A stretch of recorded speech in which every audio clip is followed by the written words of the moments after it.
Hi అండి అందరికీ welcome back to my channel CJ blogs.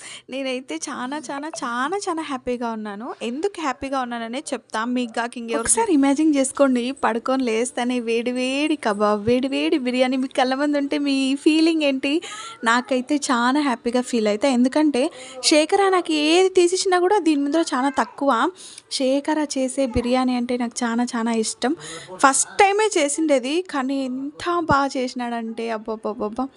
నాకు ఒక ఆశ ఉండే అనమాట. ప్రెగ్నెన్సీ టైంలో ఖచ్చితంగా శేఖరతో బిర్యానీ చేపించుకొని తినాలా అని. కానీ నేను అడగలేదు, ఆయన కూడా చేసి ఇచ్చినాడు. థ్యాంక్ బా నేను అసలు మాటల్లో చెప్పలేను అనమాట ఆ ఫీలింగ్. ఎంత బాగా చేసినాడంటే, నాకు యాక్చువల్గా ముస్లిమ్స్ బిర్యానీ అంటే చాలా ఇష్టం. ముస్లిమ్స్ బిర్యానీ కన్నా చాలా బాగా చేసినాడు. అస్సలు ఏం చేయాలా, ఎట్లా చేయాలని కూడా తెలీదు. కానీ నా కోసం ఎంత మంచిగా చేసినాడంటే, నేను ఒక్క ముద్ద నోట్లో పెట్టుకుంటేనే చెప్పేస్తున్నాను అనమాట, అబ్బబ్బబ్బబ్బా ఎంత బాగుంది అని.